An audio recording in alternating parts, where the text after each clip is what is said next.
सहजानंद स्वामी महाराज की जय जय जय। धाम धमी मुक्तों की जय जय जय। मुक्ताक्षर पुरुषोत्तम की जय जय जय। जे उत्पत्ति तथा स्थिति लय करे वेदो स्तुति उच्चरे। जे नरोम सुचिद्रमाणु समा ब्रह्मांड कोटि परे। माया काल रवि शशि सुरगणो आज्ञान लोपेक्षण। एवाक्षर धाम नाधिपति श्री स्वामी नारायण। महाध्यानाभ्यासं विदतमजस्त्रं भगवत पवित्रे सम्प्राप्तं स्थितिमतिवरेकान्तिकवृषे। सदानन्दं सारं परमहरिवार्ताव्यसनिनं। गुणातीतानन्दं मुनिवरमहं नौमि सततम्। अनेकेभ्यो सद्भ्यो विमलहरिविज्ञान ददतं। भुविर्ब्राह्मी विद्या हरिवचनरूपामुदयतं। हरिध्यानासक्तं शुभगणमनाद्यक्षरमहं। गुणातीतानन्दं सकल गुरुमुले मुनिवरम।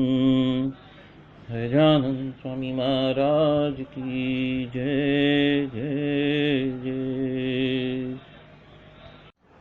यत् सत्येन जगत् सत्यं यत् प्रकाशेन भाति तत्।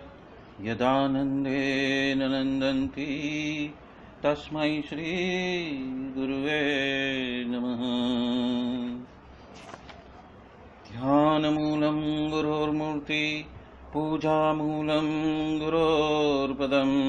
मन्त्रमूलं गुरोर्वाक्यं मोक्षमूलं गुरोकृपा। सहजानंद स्वामी महाराज की जय जय जय। गुणातीतानंद स्वामी की बातें प्रकरण 6 सर्वदेशी समझन बात 66वीं। स्वामीनारायण हरे स्वामी बात कहते हैं, करोड़ रुपया हो गया फिर भी वो कुछ भी काम आने वाला नहीं है। वो जहाँ पे है वो वैसा का वैसा रहेगा और वो उसी तरह चला जाएगा जिस तरह से आगरा में 18 करोड़ रुपए का कब्रिस्तान बनाया है, मतलब कि जो ताजमहल बनाया है वो वैसा का वैसा रह गया। पर यदि उतने ही रुपयों का यदि आटा लेकर यदि भगवान भजा होता और कथा यदि करी होती तो कितनी होती, बहुत सारी। साथी तो हम बढ़ा देते हैं, मतलब कि 2 बैल की जोड़ी और हल वगैरह जो औजार है वो यदि हम 100 कर देते, पर उससे क्या होता, तो दुख ही उत्पन्न होता। ये तो साधु का मार्ग नहीं है और कथा के वजह से तो इतना समास होता है।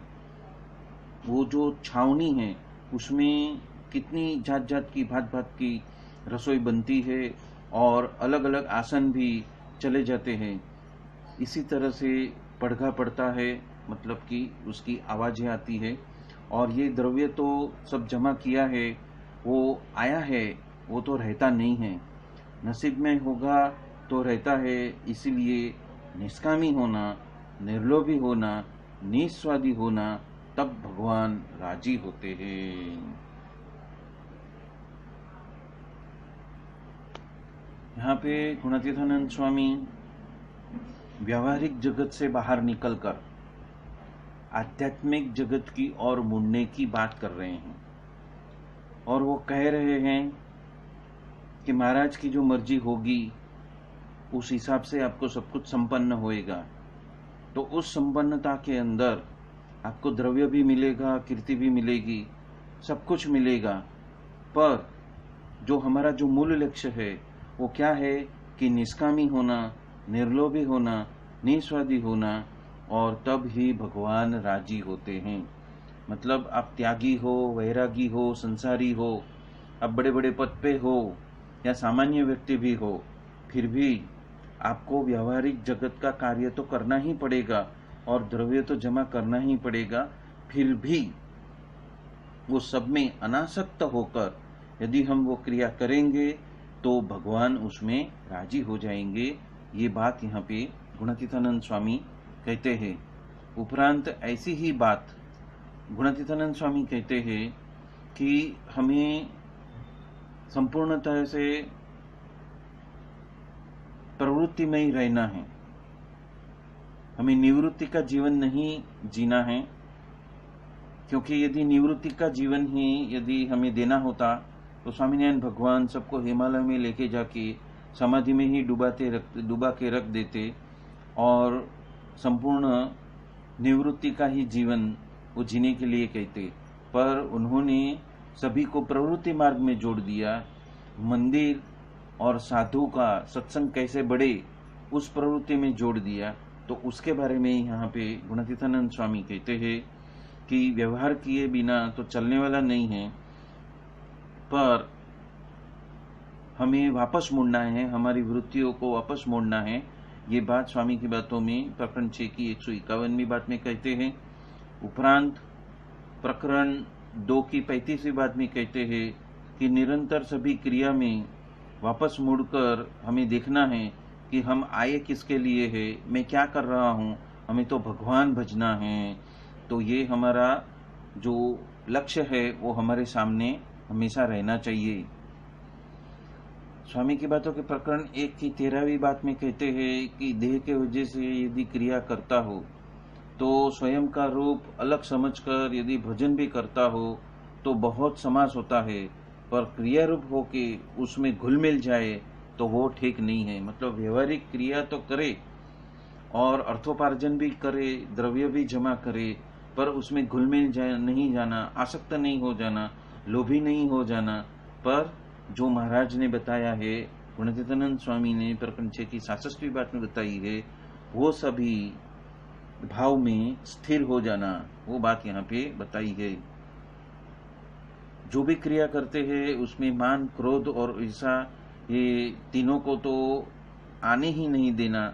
ये बात प्रकरण 6 की 178वीं बात में गुणातीतानंद स्वामी बता रहे हैं।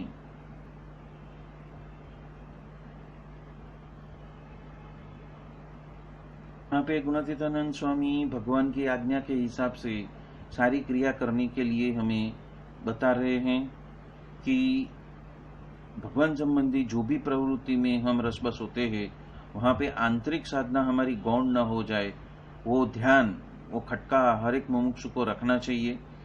और भगवान संबंधी प्रवृत्ति करने के वक्त में श्रीजी महाराज और अक्षर ब्रह्म सत्पुरुष ऐसे गुरु की निष्ठा तथा प्राप्ति का विचार हमारे अंदर रहना चाहिए। श्रीजी महाराज और अक्षर ब्रह्म सत्पुरुष ऐसे गुरु का कर्ता हर्तापना का विचार हमारे अंदर घूमना चाहिए और हमें मन वचन कर्म से अतिशय राजी करने का विचार हमारे अंदर होना चाहिए। ये तीनों देह से भिन्न मानकर अक्षर ब्रह्म सत्पुरुष ऐसे गुरु ही मेरा सच्चा स्वरूप है, ऐसा विचार का पालन करना चाहिए। सांख्य का विचार यानी कि देह और देह के सगे संबंधी जगत और जगत के पदार्थ तथा माइक पंच विषय क्षणिक है, नाशवंत है और दुखरूप है, ऐसा विचार हमें करना चाहिए। उपरांत स्वयं के अवगुण का और अन्य संत भक्तों के गुण का विचार करना चाहिए। संबंध वाले संत भक्त के प्रति महिमा और दिव्य भाव का विचार करना चाहिए। प्रवृत्ति के दरमियान समसूरत भाव और एकता रखने के लिए हमारा बल और हमारी सजगता उसमें उत्प्रत हो जाए, वो उसके लिए हमें सचेत रहना चाहिए। प्रवृत्ति के दरमियान नियम धर्म और आहनिक मतलब भक्त संबंधी भक्ति संबंधी दैनिक क्रिया गौण न हो जाए, उसका भी विचार हमें रखना चाहिए, उसमें सजगता रहनी चाहिए। प्रवृत्ति के दरमियान अहम ममत्व, राग द्वेष, ईर्षा, असूया, मत्सर, क्रोध, मान, अभाव, अवगुण, खटपट वगैरह जैसे स्वभाव की जो प्रवृत्ति है वो न हो जाए, उसका जानपना भी हमें रखना चाहिए। और ये सब सारी बातें हमें हमेशा ध्यान में रहे, उसके लिए हमें सत्पुरुष को और प्रभु को प्रार्थना करनी चाहिए। तो ऐसी हमारी आंतरिक साधना में स्पष्टता होनी चाहिए और उसमें सहज भी गौणता नहीं आ जाए। इसीलिए हमें हमेशा सत्पुरुषों का जो आज्ञा का पालन है वो ही करना चाहिए और उनके जीवन चरित्रों को भी पढ़ना चाहिए कि उन्होंने व्यवहारिक जगत में और आध्यात्मिक जगत में किस तरह से बैलेंस बनाया और किस तरह से सम्यकता रखी और किस तरह से वो सजग रहे और अनासक्त होकर वो कैसे निष्कामी बने, कैसे निर्लोभी बने, कैसे निस्वार्थी हुए और भगवान को राजी कर लिया। ये बात यहाँ पे गुणातीतानंद स्वामी हम सबको जता रहे हैं। प्रकरण 13 की 112वीं बात में गुणातीतानंद स्वामी कहते हैं कि हरिभक्त के दुख से हम दुखिया हो जाए उतना ही सत्संग किया है ऐसा जानना। और महाराज को भी वही पसंद है कि सत्संग के अंदर आत्मबुद्धि करनी वही महाराज की प्रसन्नता का साधन है। मतलब कि यहाँ पे बात 66 में और बात 112 में भी यही कह रहे हैं कि भगवान को राजी करना है तो हमें निष्कामी होना है, निर्लोभी होना है, निस्वार्थी होना है। और यदि अन्य हरिभक्त को कुछ दुख दूर हो तो हमारे परिप्रेक्ष्य में जितनी सत्ता है उसके हिसाब से उसका दुख दूर करना और फिर आगे बढ़ना। तो सत्संग में आत्मबुद्धि है तो उसमें महाराज प्रसन्न होते हैं। ये बात यहाँ पे गुणातीतानंद स्वामी हम सबको बता रहे हैं। प्रकरण 13 की 117वीं बात में भी गुणातीतानंद स्वामी कहते हैं कि एक तो संकल्प का व्यवहार है और दूसरा देह का व्यवहार है, और यदि उसमें हम बंध गए हैं तो उसके वजह से प्रभु को हम भज नहीं सकते और पंचायत ही करते रहते हैं। इसीलिए विचार करना, चिंतन मनन करना कि ये सब क्रिया में से क्या माल मिलने वाला है। सच्चा जो आश्रय का आनंद यदि आता है तो भगवान हमारे लिए जो ब्रह्मांड का प्रलय कर डाले। यदि हमें सच्चा यदि हम आश्रय करते हैं तो भगवान हमारे लिए संपूर्ण ब्रह्मांड का प्रलय कर डालते हैं। पर ऐसा आनंद तो रहता ही नहीं है और उसके वजह से हम दुख को प्राप्त होते हैं। ये बात यहाँ पे गुणातीतानंद स्वामी बात नंबर 66 के साथ में हमें बता रहे हैं। 119वीं बात में भी गुणातीतानंद स्वामी यही बात कहते हैं कि जिसके हृदय में, जिसके हृदय में, जिसके दिल में संसार भरा बसा हुआ है उसके हृदय में, उसके दिल में स्वामीनारायण भगवान कहाँ से बसेंगे। मन इंद्रिय जीते भी है फिर भी उसका विश्वास कभी करना नहीं। जहाँ भी कुसंग है वहाँ पे तो वो दाग लगने ही वाला है। दाग नहीं लगेगा ऐसा हो तो भी लोक के विरुद्ध तो कुछ करना नहीं। टीला टपका रखेंगे, कंठी रखेंगे, निष्कामी वर्तमान का पालन नहीं करेंगे और उसको तो जम लेके जाएंगे और उसका कल्याण नहीं होगा। और बहनों का जो प्रसंग है वो तो बट्टा लगाने वाला है तो वो तो जमपुरी में ही लेके जाएंगे।